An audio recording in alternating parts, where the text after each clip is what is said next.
그리스도인이라면 예배 때마다 반드시 암송해야 되는 것이 있는데 그것이 바로 사도신경입니다. 이처럼 늘 암송하는 이 사도신경은 기독교의 가장 핵심적인 내용을 담고 있습니다. 그런데 이 사도신경을 예배 때마다 그냥 외치다 보니 그저 형식적으로 암송하는 것이 그게 문제이기도 합니다. 이 사도신경은 그리스도인으로 하여금 삶의 의미와 목적을 확인할 수 있을 뿐만 아니라 역사와 이 만물의 완성을 알려줍니다. 즉 지상의 교회들은 이 사도신경 안에 이 빛나는 진리를 정확하게 잘 깨달아 이 사도신경을 통해 나타날 수밖에 없는 은혜를 충만하게 누리고 또 그걸 통해서 우리가 신앙 고백해야 되는 것입니다. 마태복음 16장 16절 18절 말씀 같이 읽어보도록 하겠습니다. 시작. 시몬 베드로가 대답하여 이르되 주는 그리스도시요 살아계신 하나님의 아들이시니이다. 또 내가 내게 이르노니 너는 베드로라. 내가 이 반석 위에 내 교회를 세우리니 음부의 권세가 이기지 못하리라. 네, 베드로가 예수님을 향해서 신앙 고백하자 예수님께서 그 고백 위에 교회를 세우신다라고 해서 지금까지 교회가 그런 신앙 고백 위에 하나님의 인도하심 속에 역사 속에 진행되어 왔습니다. 그런데 이 교회가 세워졌는데 수많은 이단들이 지금도 그렇죠. 공격을 하고 있는데 이 사도신경만이 그런 수많은 이단으로부터 교회의 정체성을 지킬 수 있는 바른 신학의 근간이 되었다라는 겁니다. 또한 이 사도신경은 개인의 신앙생활과 교회 생활에 있어서 필수적이고요. 또 자녀들에게 이 신앙을 알려주는 데 있어서 근본이 되고 중심 내용이 된다는 겁니다. 지금 우리가 사용하고 있는 여러분 지금 사도신경의 기원은 우리가 흔히 알듯이 12사도가 한마디씩 얘기한 거를 12개 조항으로 만든 것이 아닙니다. 주 215년 히폴리투스라는 사람이 집문식 신앙 고백이 했는데 그것이 이제 기원이 됐고요. 초대교회 안에서의 수많은 교부들이 그 신앙 고백들을 다 정리해서 6세기 초에 지금 우리가 사용하는 사도신경이 정리가 되었습니다. 여러분 사도들이 직접 말한 것도 아닌데 이걸 왜 사도들이 신앙 고백한 사도신경이라고 그렇게 명명했을까요?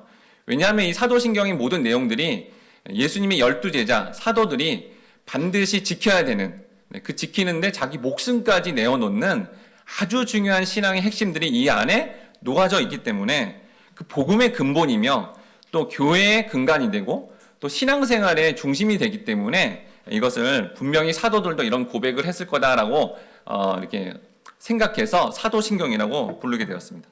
여러분 사도신경은 12조항으로 되어 있는데 크게 세 부분으로 나눠져 있습니다. 먼저 구원의 주체자이신 삼위일체 하나님에 대해서 앞부분이 나오고요. 뒤에는 교회에 대한 부분이 나오고 마지막으로는 성도의 최종적인 문제에 대해서 답변하는 형식으로 되어 있습니다. 첫 번째 부분은 우리가 오늘 살펴볼 본문인데 바로 하늘과 땅을 창조하신 전능하신 하나님에 대해서 살피는 부분이고요. 두 번째는 이제 인간의 구원자 되시는 그런 예수님에 대해서 살피고 그 다음엔 보혜사 성령에 대해서 나눕니다. 또 둘째 부분은 삼위일체 하나님을 만나고 예배하며 선포하는 교회에 대해서 나누고요. 세 번째 부분은 성도들에게 궁극적으로 희망과 영원한 삶에 대한 신앙 고백으로 그렇게 구성되어 있습니다. 그럼 여러분 사도신경의 이 첫 구절인 전능하사 천지를 만드신 하나님 아버지를 믿사오며 라는 이 고백은 구체적으로 무엇을 의미할까요? 오늘 사도신경에 가장 먼저 나오는 이 내용을 여러분 잘 살피심으로 신앙의 기초를 굳건히 하시고 무엇보다도 창조주 되시는 전능하신 그 하나님의 능력을 삶 가운데 경험하시길 주님의 이름으로 축원합니다. 첫 번째로 따입니다. 우리는 태초에 천지를 창조하신 하나님을 믿음으로 신앙 고백해야 합니다. 사도신경의 맨 처음에 나오는 고백은 바로 우주와 인간 존재 자체에 대한 관한 것으로 특히 천지를 창조하신 이 전능하신 하나님을 가장 먼저 알려줍니다. 창세기 1장 1절 말씀 같이 읽겠습니다. 시작. 태초에 하나님이 천지를 창조하시니라. 예, 여러분 이 말씀을 통해 하나님이라는 존재는 다른 것들의 어떤 존재하는 방식대로가 아니라 영원 전부터 영원한 존재로서 우리 모든 만물을 창조하신 창조주다라는 걸 알 수 있고 이 창조주 하나님은 어떤 다른 영향을 받는 게 아니다라는 것을 이 첫 구절을 통해 알 수 있다라는 겁니다. 흔히 여러분 학교에서는 뭘 배우죠? 창조론이 아니라 진화론을 배웁니다. 이 우주의 모든 생물이 아미노산으로 구성되어 있는데 그 아미노산이 우연히 합쳐져서 단백질, 이렇게 살 같은 단백질이 만들어질 확률이 여러분 10에 130승분의 1이라고 합니다. 이게 너무 확률적으로 낮은 거죠. 그래서 이 진화론을 주장하는 미국 진화론의 대표자도 이 아미노산과 단백질이 우연히 조합해서 생명을 탄생할 확률은 제로에 가깝다라고 스스로도 인정할 수밖에 없었다라는 거예요.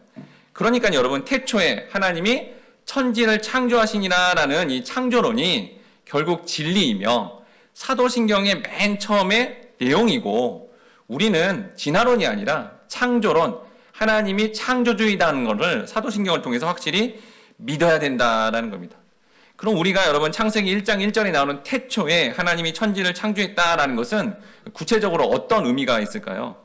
성경의 맨 처음에 나오는 단어가 뭐예요? 태초에라는 거죠. 태초에라는 원어적인 의미는 머리, 시작이라는 뜻입니다. 모든 것의 시작이다라는 그런 의미라는 거죠. 그러니까 여러분 성경의 맨 처음이 태초에 머리 시작되었습니다라고 나오니, 그러니까 마지막에 또 뭐가 나와요?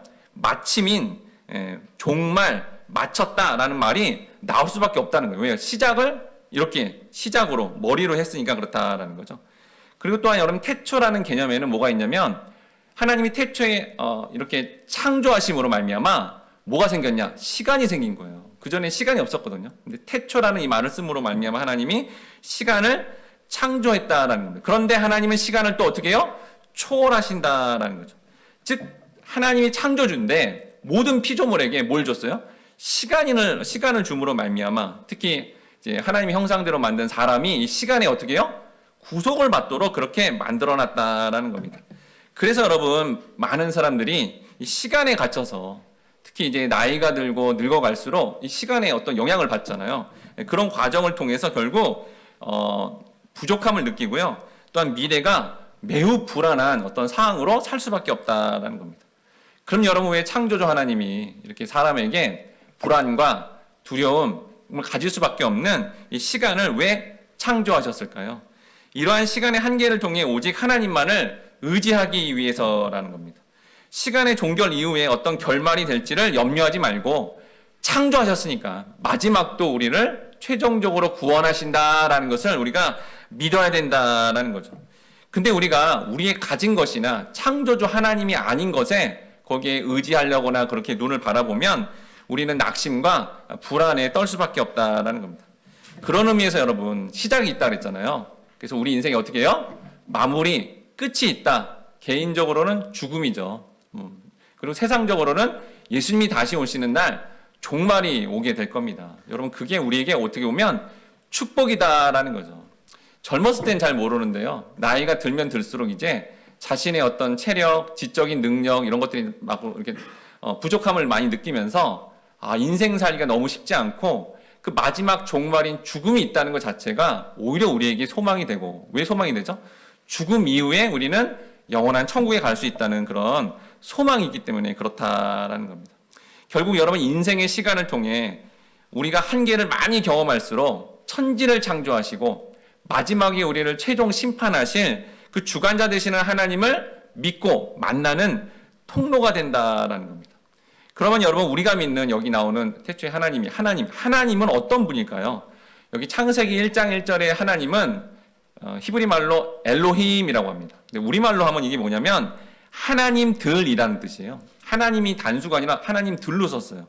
즉 권세와 힘 있는 분이라는 거죠. 여러분 왜 창세기 1장 1절에 하나님을 하나님들이라고 했을까요? 여러분 하나님 한 분이 이 수많은 거를 창조하기가 너무 이게 안 맞다고 생각한 거예요, 이 저자가. 그래서 하나님들, 그러니까 하나님들이 많아가지고 이걸 마치 엄청난 창조의 능력을 그렇게 나타냈다라고 여겨서 힘이 강력하다는 것을 표현하고자 엘로힘, 하나님들이라고 했다라는 겁니다.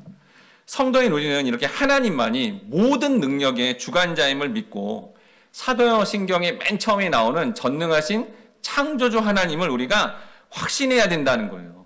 그 하나님이 아니라 눈을 뜨고 다른 사람, 또 인간 가운데 권세자나 또 이렇게 힘이 있는 사람을 의지할 게 아니라 정말 하나님만을 온전히 의지할 때 그때 우리는 진정한 그리스도임이 증명이 되는 거고, 그게 바로 하나님 백성의 모습이다라는 겁니다.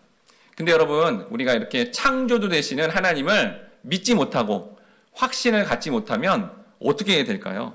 창세기 1장 2절 말씀 같이 읽어보도록 하겠습니다. 시작. 땅이 혼돈하고 공허하며 흑암이 깊음 위에 있고 하나님의 영은 수면 위에 운행하시니라. 여기 아주 중요한 단어. 그러니까 하나님의 전능하심을 믿지 못할 때 나타나는 혼돈과 공허라는 단어가 나오는데 먼저 혼돈이 나옵니다. 이 혼돈의 원어적인 의미는 뒤범벅 상태, 즉 뭐예요? 어떤 형태가 없다라는 거예요. 그러니까 아주 쉽게 얘기하면 여러분, 이 물컵이 있죠? 이 물컵이 있어야 여기다 뭐예요? 물을 담아낼 수 있죠. 근데 이 컵, 틀이 없다라는 거죠. 그러니까 혼돈은 뭐예요? 틀이 없는 겁니다. 틀이 없다는 거는 뭘 담을 수가 없다라는 거죠. 즉 하나님 백성이 하나님을 믿지 않으면, 전능하신 창조주 하나님을 믿지 않으면 이렇게 혼돈, 뭐예요? 무질서의 상태가 된다라는 겁니다. 특히 여러분 여기 틀이 없다는 거는 다른 의미가 아니라 하나님과 우리와의 관계에 틀이 없다라는 거예요. 여러분 그러니까 아주 쉽게 얘기하면 뭐 이런 대통령을 만난다. 그럼 여러분 대통령 만나고 싶다고 만날 수 있어요? 안 되죠. 비서실을 통해야 되고 어떤 그 만남의 통로, 틀이 있습니다. 그 틀을 통하지 않으면 만날 수가 없는 거죠. 그런 것처럼 여러분 우리가 하나님을 믿지 않으면 이렇게 혼돈이 와서 하나님을 만날 관계에 틀이 없다라는 겁니다. 그러면 여러분 하나님이 우리와 관계를 맺고 싶어 하잖아요. 그래서 관계를 맺으려면 어떻게 해요? 관계의 틀을 제시해야 되는데 하나님이 우리에게 주신 관계의 틀은 뭐냐면 여러분이 잘 아는 단어인 바로 은혜입니다. 여러분 하나님은 왜 우리에게 하나님과 우리와의 관계를 은혜로 그렇게 틀을 세웠을까요? 만약에 여러분 인간들이 이렇게 관계를 맺듯이 뭐 내가 이만큼 줬으니까 그 사람도 이만큼 줘. 주거니 받거니 이런 식으로 하면 하나도 감사하거나 그 상대방을 해서 찬양할 수 없게 되잖아요. 근데 하나님은 은혜의 관계, 어떤 원인이 없는데도 일방적으로 은혜를 베풀어 주심으로 말미암아 이렇게 하나님이 엄청난 걸 주셨구나. 너무 감사하다 하고 감사 찬양이 나올 수밖에 없게끔 우리와의 어떤 그 관계의 틀을 다른 게 아니라 인간 사이의 어떤 인과율이 아니라 바로 은혜의 틀로 그렇게 만들어 주셔서 그 은혜를 받은 사람은 하나님을 알므로 찬양하고 경배하게끔 그렇게 인도하셨다라는 겁니다.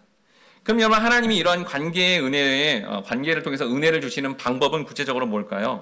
바로 예수님을 우리에게 보내주셨다라는 거죠. 그래서 여러분 사도신경에 전능하사 천지를 만드신 하나님 아버지를 내가 믿사오며 그 다음에 뭐가 나와요? 바로 우리 주 예수 그리스도라고 바로 나온다라는 겁니다. 바로 예수님을 통해 십자가에 달려 죽으심으로 우리의 죄값을 치러주시는 그 은혜의 틀을 주셔서 그 혼돈이 사라지고 바로 하나님을 온전히 만나는 그러한 관계의 틀을 우리에게 허락했다라는 겁니다.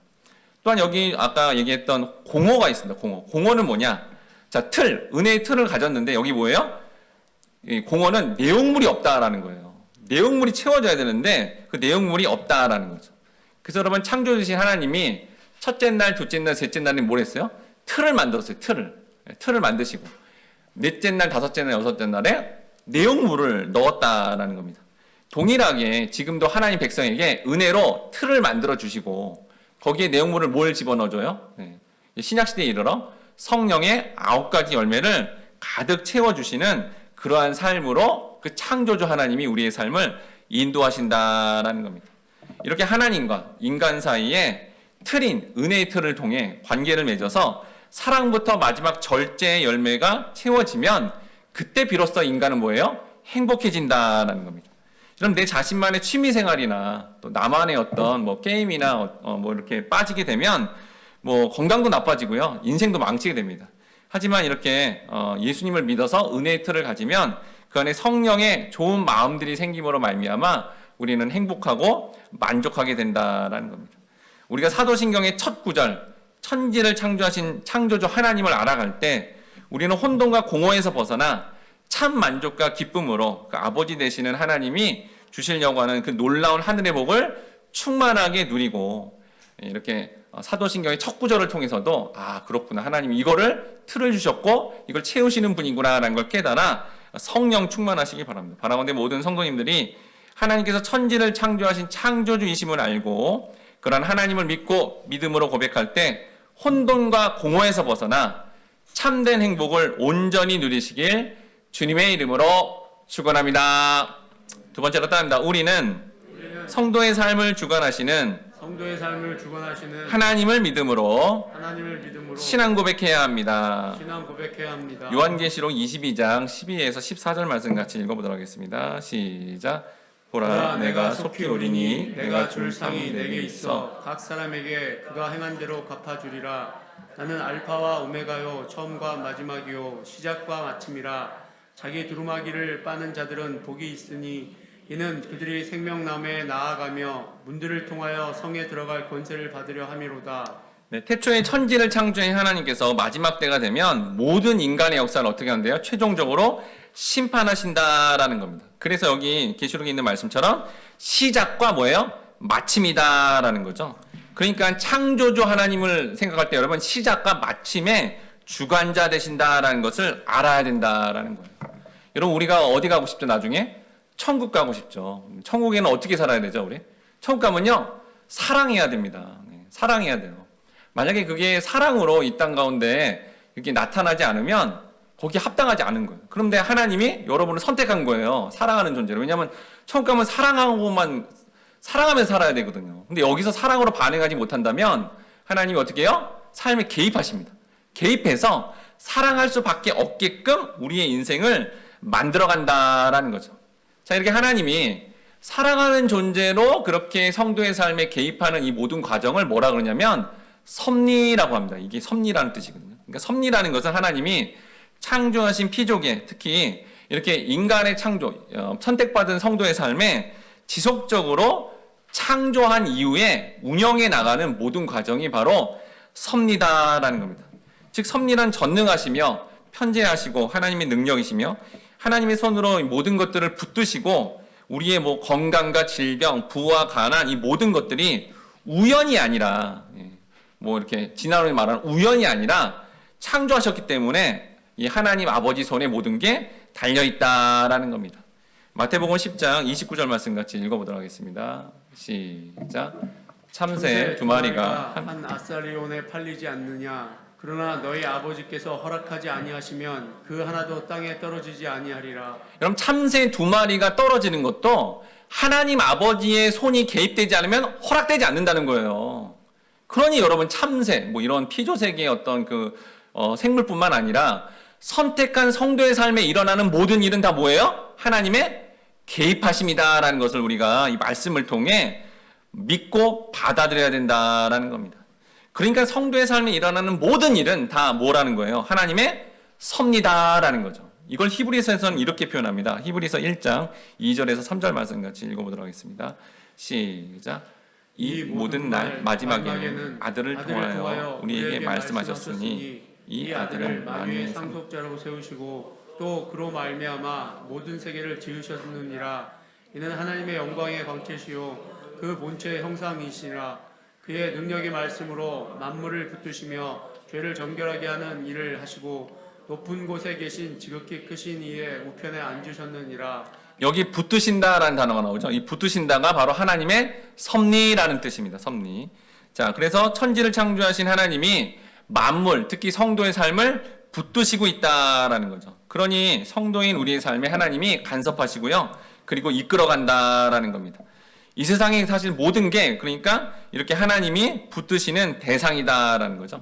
우리의 생명도 존재도 하나하나의 움직임도 다 하나님이 우리를 붙드시는 손길의 결과라는 겁니다. 이 세상에 있는 것들 가운데 하나님과 관련을 가지지 않는 것은 아무것도 없다라는 것을 이 말씀을 통해 알 수 있다라는 거죠. 그러므로 여러분이 일어나는 모든 사건, 여러분이 처해 있는 상황 모두 전능하시고 만물을 붙들고 계시는 하나님의 섭리 가운데 나타난다는 거예요. 우리의 삶에는 우연이 없다라는 거죠. 창조의 하나님의 전능하심이 최고로 발휘되는 게 바로 우리의 삶에 현실로 주어지는 것이고 지금 우리가 처한 현실이 전능하신 하나님의 일하심의 결과라는 것이며 이게 바로 전능하신 하나님을 믿사오며의 내용이다라는 겁니다. 근데 여러분 하나님이 이렇게 세상을 그냥 유지하는 나가는 게 아니라 창세 전부터 에베소서에 보니까 창세 전부터 우리를 향한 계획이 있었다라고 합니다. 그래서 그 계획을 이루시기 위해 구체적으로 실행하는 방법이 있는데 이게 아까 섭리와 더불어 나타나는 말이 바로 경륜이라는 거죠. 경륜이 이렇게 섭리가 계획이라면 경륜은 뭐예요? 어드미니스트레이션, 행정, 운영해 나가는 구체적인 방법이다라는 겁니다. 세상은 우연히 우발적으로 움직인다 하는데 하나님은 일정한 방향의 계획대로 하나님의 계획대로 통제되고 다스려지고 있다라는 거죠. 모든 것은 하나님의 작정 속에서 그분의 섭리와 경륜하에 발생되고 보존된다라는 겁니다. 따라서 성도는 이 세상에서 일어나는 모든 일이 하나님의 손길로부터 온다라는 것을 우리는 인정해야 된다라는 거죠. 아주 유명한 말씀 있죠. 로마서 8장 28절 말씀 같이 읽어보도록 하겠습니다. 시작. 우리가 알거니와 하나님을 사랑하는 자 곧 그의 뜻대로 부르심을 입은 자들에게는 모든 것이 합력하여 선을 이루느니라. 네, 우리가 너무 유명하고 잘 외우는 모든 것이 합력하여 선을 이룬다라고 합니다. 근데 여기서 여러분 이 선이 무슨 선이냐면 하나님이 원하시는 선이에요. 뭐죠? 구원입니다. 구원. 그러니까 성도가 구원받게 한다라는 거죠. 근데 우리가 이게 헷갈리는 거예요. 뭐예요? 우리가 생각하는 선이 따로 있거든요. 우리가 생각하는 어떤 유익과 이익대로 하나님이 이루어지길 바라는데 그게 안 되면 이 말이 나한테 적용이 안 되는 것처럼 여길 때가 있다라는 거죠. 근데 그것도 그런 게 아니라 하나님의 넓으신 계획 안에서 사실은 뭐 하나님의 실수나 잘못됨이 아니라 내가 가진 선을 내리고 하나님이 말하는 그 선을 이루는 거를 우리가 받아들여야 된다는 거예요. 만약에 여러분 이렇게 하나님이 바라는 선을 받아들이지 못하면 어떻게 될까요? 이렇게 됩니다. 이사야 40장 27절 28절 말씀 같이 읽어보도록 하겠습니다. 시작. 야곱아 어찌하여 내가 말하며 이스라엘아 내가 이르기를 내 길은 여호와께 숨겨졌으며 내 송사는 내 하나님에게서 벗어난다 하느냐 너는 알지 못하느냐 듣지 못하느냐 영원하신 하나님 여호와 땅끝까지 창조하신 이는 피곤하지 않으시며 곤비하지 않으시며 명철이 한이 없으시며. 네, 여러분 하나님은 실수하지도 않고 졸지도 않으시고 우리를 신실하게 간섭하시고 역사를 하시는데 이게 하나님께 주어진 섭리라는 것을 믿지 못한 채 이렇게 잘못된 반응을 하면 하나님 뭐 한대요? 한탄하신다라는 거예요. 아주 쉽게 얘기하면 이런 거죠. 아까 말한 우리의 선은 뭐 예를 들어서 어린아이다. 어린아이의 선이 뭐예요? 솜사탕을 먹고 뭐 맛있는 초콜릿 먹고 이런 거잖아요. 근데 그런 거 많이 먹으면 어떻게 되죠? 치과를 가야 됩니다. 근데 부모의 성숙한 사랑은 뭐죠? 치과를 보내주는 거죠. 예. 그럼 치과를 당면하는 이 어린아이는 어때요? 아, 왜 이러는 거야? 내 선이 아니잖아. 이러면 어떻게 해요? 부모가 한탄할 수밖에 없는. 예. 이거 그냥 놔뒀다가는 더 심해지는 건데 그렇게 바라본다라는 거예요. 그런데 그 부모를 믿고 치과를 가더라도 그래 부모님이 나를 성숙하게 사랑하니까 나를 이곳에 보내는 거야 라고 믿고 나아가면 성경은 이걸 뭐라 그래요? 신앙의 성숙. 이걸 순종이다라고 하는 겁니다. 그래서 때때로 우리의 믿음을 발휘할 때 예상치 못한 그러한 위기와 또 문제와 힘듦이 닥치게 되는데 그때 우리는 하나님의 섭리, 이 경륜을 생각함으로 이 가운데서도 분명히 내 마음을 지키실 것이고 역사할 거다라는 그 믿음을 놓지 말아야 된다라는 거죠. 그렇게 창조의 하나님의 권능을 믿고 그분의 섭리와 경륜을 인정할 때 사도 바울 같은 고백이 나오게 됩니다. 로마서 8장 35절에서 37절 말씀 같이 읽어보도록 하겠습니다. 시작. 누가 우리를 그리스도의 사랑에서 끊으리요? 환난과 공고나 박해나 기근이나 적신이나 위험이나 칼이랴. 기록된 바 우리가 주를 위하여 죽임을 당하게 되며 도살당할 양같이 여김을 받았나이다. 함과 같으니라. 그러나 이 모든 일에 우리를 사랑하시는 이로 말미암아 우리가 넉넉히 이기느니라. 여러분 아까 읽었던 로마서 8장 28절 말씀에 합력하여 선을 이룬다가 이런 거라는 거예요. 그러니까 분명히 우리가 바라는 선은 아닌데 하나님의 주권하에서 우리의 구원을 위해 어떤 고난과 힘듦이 오더라도 이렇게 고백하는 거예요. 이 모든 고난과 환난이 하나님이 내게 허락한 사건이야. 그래서 나는 이거를 믿음으로 받아들일 거야 라고 하면 그게 그때 하나님의 영광이 드러나고 세상은 도저히 알 수도 없고 감당치 못하는 그런 일이 일어나 어떻게 저 사람들이 저렇게 할 수 있지?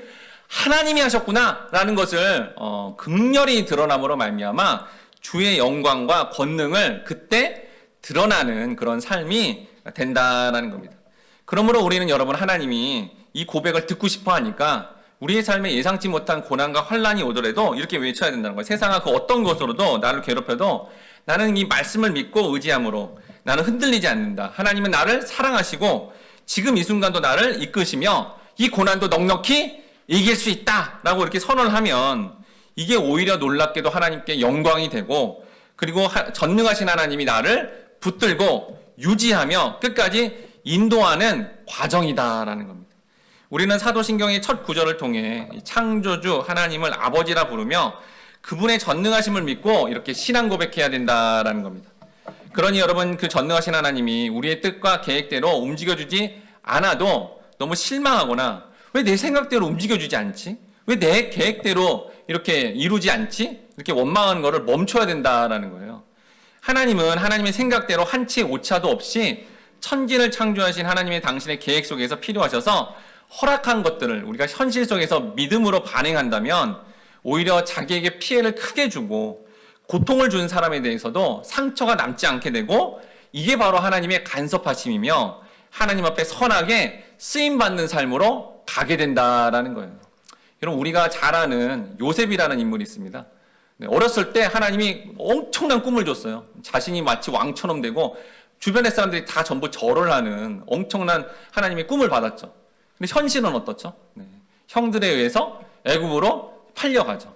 그리고 거기서도 이제 또 보디발의 부인의 어떤 억울한 이제 누명을 받아서 또 이제 그 감옥으로 들어가는 엄청 어렵고 힘든 일들을 이제 겪게 됩니다. 근데 그 가운데 요셉이 이 모든 게 하나님의 섭리야 받아들였어요. 그러자 놀랍게도 하나님 앞에 쓰임받는 삶으로 갑니다. 창세기 45장 4절에서 5절 말씀 같이 읽어보도록 하겠습니다. 시작.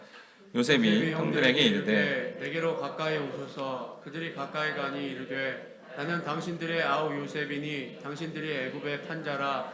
당신들이 나를 이곳에 팔았다고 해서 근심하지 마소서. 한탄하지 마소서. 하나님이 생명을 구원하시려고 나를 당신들보다 먼저 보내셨나이다. 네, 여기 요셉이 이렇게 모든 자신의 삶이 이게 하나님의 섭리고 경륜이야라고 여겼기 때문에 지금 자기를 원수처럼 팔아버리고 죽이려고 했던 형들에 대해서 상처를 받거나 거기에 대해서 막 원망을 하거나, 지금 애굽의 총리가 됐기 때문에 이 형들을 죽여버릴 수도 있고 감옥에 영원히 가둘 수도 있거든요. 그렇지 않고 바로 그 창조주 하나님께서 나를 먼저 보내서 전 세계적인 기근이 있을 때 생명들을 살리고자 나를 보내신 겁니다 라는 고백을 했다라는 거예요. 요셉의 형제들이 시기 질투하며 시작해서 요셉이 애굽에 팔리고 감옥에 들어가서 이렇게 정말 어렵군 모든 과정들이 결국 하나님이 하셨다라는 그런 믿음의 신앙 고백을 했다라는 겁니다. 결국 여러분, 요셉의 일생은 한 개인의 어떤 이야기가 아니라 수많은 사람들을 구원하는 그런 일에 하나님의 위대한 그 계획, 섭리대로 이루심으로 말미암아 수많은 사람들을 그렇게 이끌어줬다라는 겁니다. 창세기 45장 7절 말씀 같이 읽겠습니다. 시작. 하나님이 큰 구원으로 당신들의 생명을 보존하고 당신의 후손을 세상에 두시려고 나를 당신들보다 먼저 보내셨나니. 여러분, 여기 나오는 큰 구원은 뭘까요? 큰 구원은 뭐냐면 영원히 구원받는 구원을 큰 구원이라고 하는 거예요. 그러니까 요셉이 창조주 하나님의 섭리를 깨달았기 때문에 그걸 만약에 그렇게 안 깨닫고 육신적인 구원으로만 본다면 형들을 가만두지 않겠죠. 그렇지만 이 영혼, 자신과 자신의 함께하는 가족들의 영혼의 구원을 위해 하나님이 이렇게 하셨다라는 걸 믿었기 때문에 놀랍게도 그게 상처되거나 원망되거나 갈등의 요소가 된 게 아니라 이 모든 과정을 통해 영혼이 하나님의 뜻대로 구원받도록 우리의 삶을 주관하시고 인도했다라는 것을 받아들였다라는 겁니다.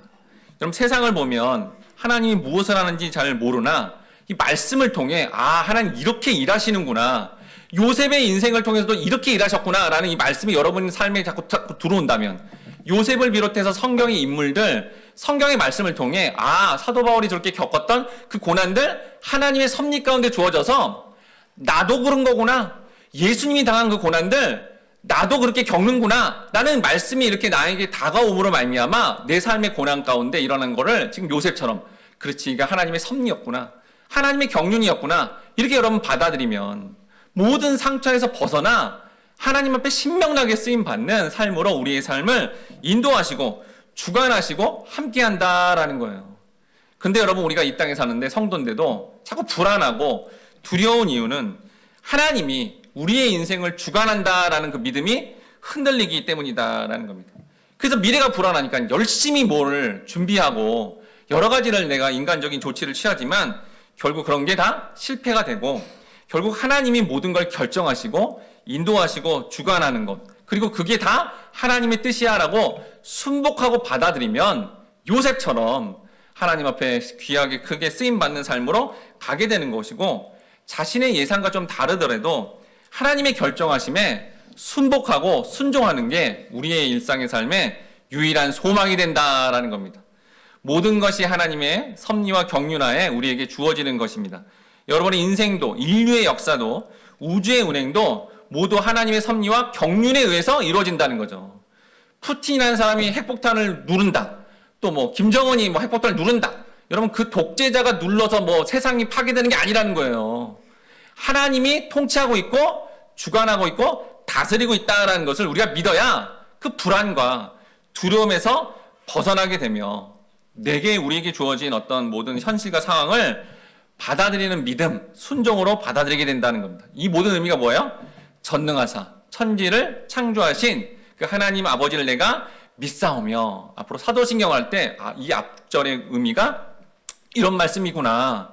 내 모든 상처와 아픔에서 벗어나 성령으로 거듭나서 내가 정말 창조주 하나님의 그 섭리하심을 믿고 받아들여서 선하게 귀하게 쓰임받는 삶이 돼야 되겠구나라는 것을 여러분이 다짐하시고, 이 창조주 하나님의 놀라운 역사를 오늘 본문의 요셉처럼 전하시는 그런 복된 삶이 되시길 주님의 이름으로 축원합니다. 우리 이 시간 창조의 아버지 그 섭리 보이사 주제사 함께 찬양하면서 창조주신 하나님을 믿으며 우리의 삶을 모든 것을 주관하시는 그 섭리를 믿음으로 주님의 영광스러운 영광을 경험하기를 함께 같이 다짐하도록 하겠습니다.